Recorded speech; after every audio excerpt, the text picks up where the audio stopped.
And now we will jump into the talk show session that will further explore the ideas and perspectives behind Indonesia's proposal on the governance of copyright royalties in the digital environment.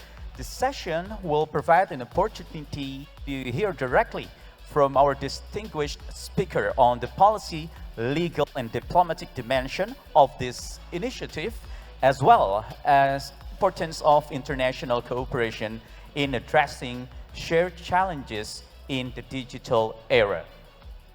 We look forward to a thoughtful and engaging exchange that will enrich our understanding and contribute to the broader dialogue at the regional and global values.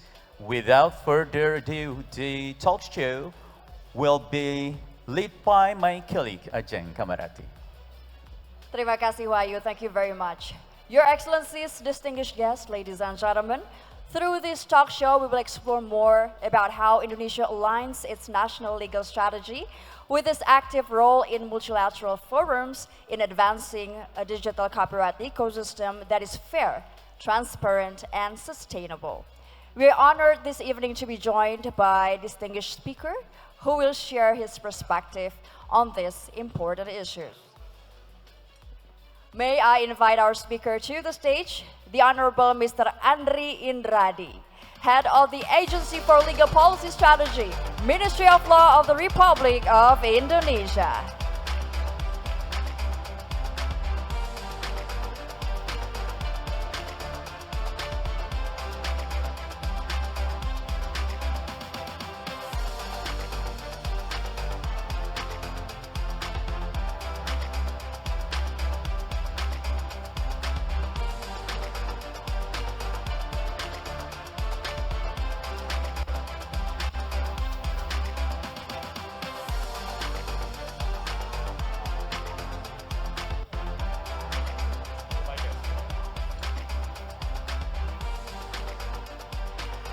Bapak Andry, it's very nice having you here on the stage. We've got a very short 15 minutes, but we have a lot to elaborate about the things. So first thing first, I would like you to elaborate the key challenges has identified in managing and regulating copyright royalty in this digital environment. How are the challenges? Because I know it's quite challenging. Okay, thank you so much. Excellencies, ladies and gentlemen, first of all, we'd like to thank you for your presence to these occasions. And I think this is very important to share that the good news is the Indonesian delegations led by the Vice Minister of Foreign Affairs, we attended the 47th sessions of the SCCR at the WIPO headquarters in Geneva, and we delivered our proposal before the committee and also the member states. And the good news is most of the groups on the member states, which consist of 7 groups, they all give the positive feedbacks, and they will look forward to work collaboratively with Indonesia.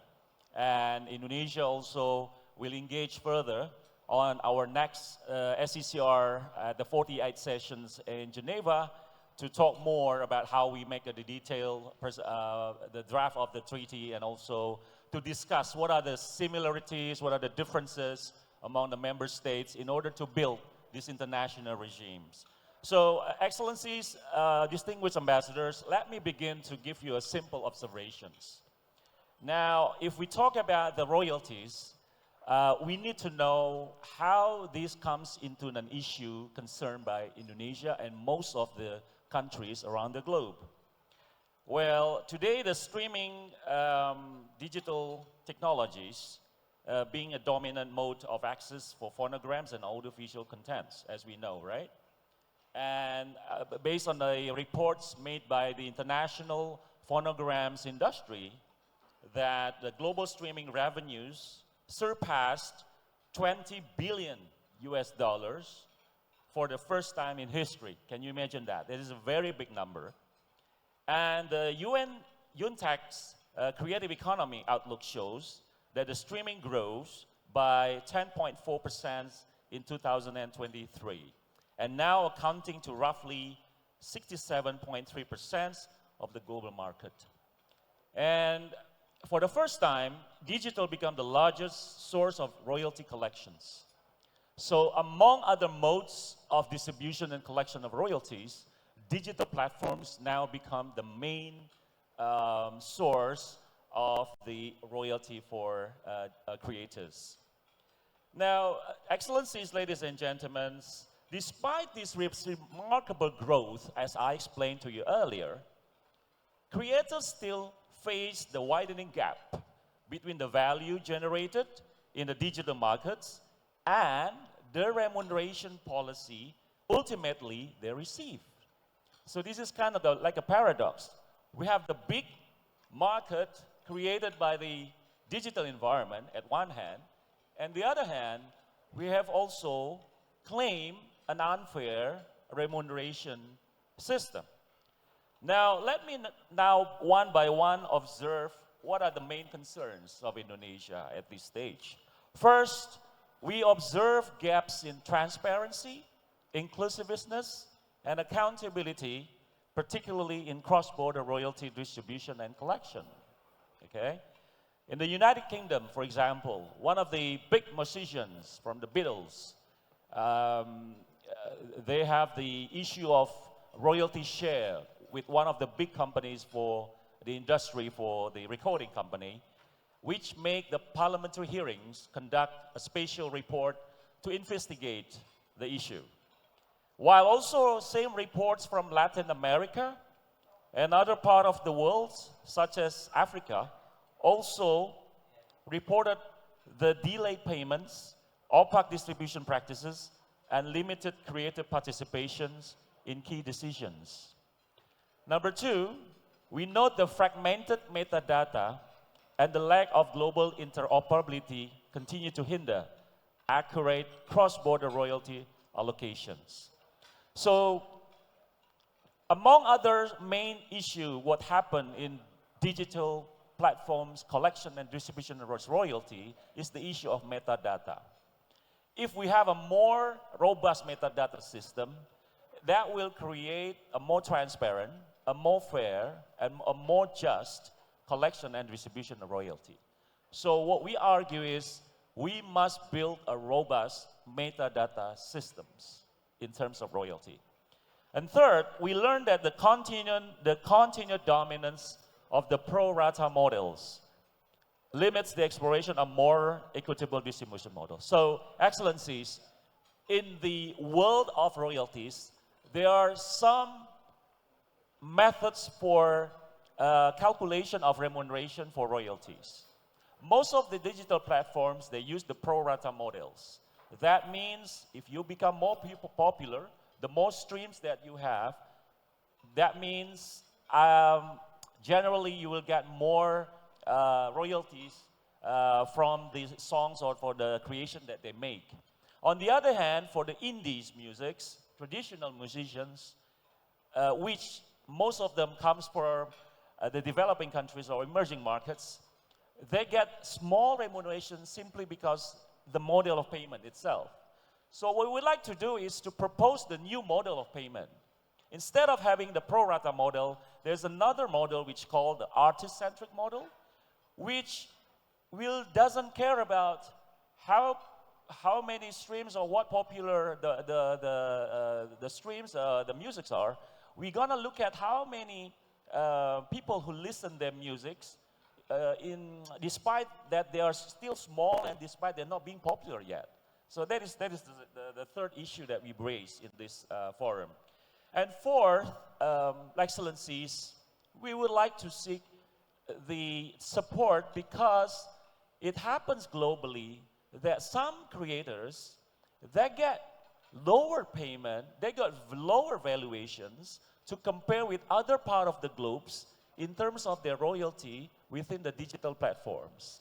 I'm not gonna say the country, but at least some of the country claim the same thing, that artists from one area or one regions, they got lower valuations of their creations compared to the other regions that they observe. So those four main issues that I've just mentioned earlier become the main driver of this proposal. And yet, we have now seen the developing aspect of artificial intelligence that is even make things even more complicated. And we know that the AI has reshaping creation, distribution, and even media consumptions patterns. The AI has blurring the boundaries between artistic works and the digital media outputs as well.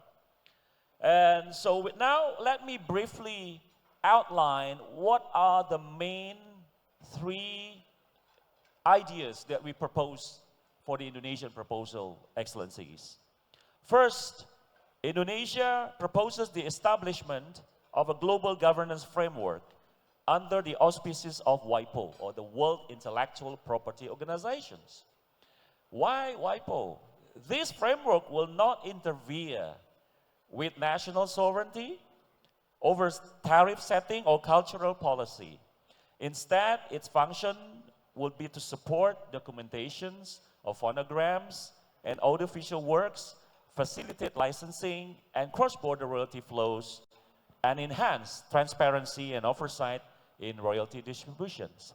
We understand by having WIPO as the central agency, given its nature as international organizations, it will be neutral, free of interest, because it will reflect the interests of member states. So that's why we would like to propose WIPO as our central agency as an international organizations. And secondly, we encourage the exploration of alternative payment models. As I mentioned earlier, we have the pro rata models and also we have the artist-centric models.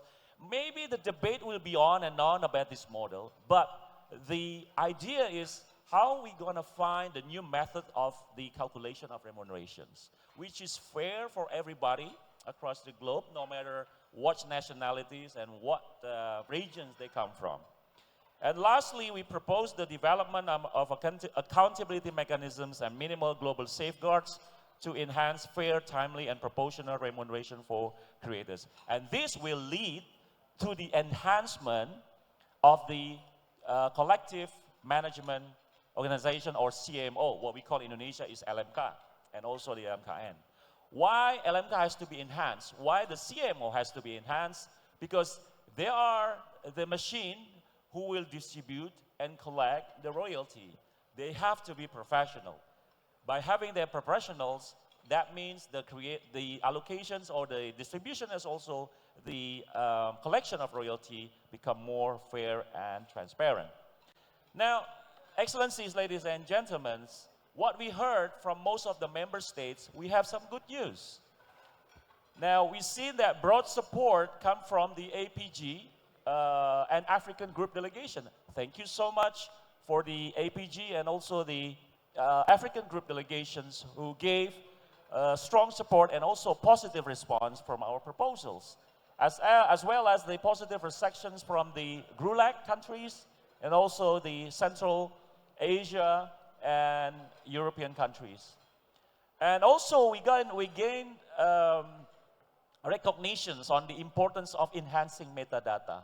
They argue similarly in the similar vein with Indonesia that the enhancement of the metadata fragmentation development has to be fixed very soon. Otherwise, we will not have a more fair and transparent royalty management.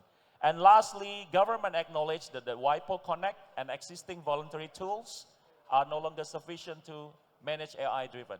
Now, the current WIPO systems, they have what they call WIPO Connect, which have the API or connections with the system made by the Confederation of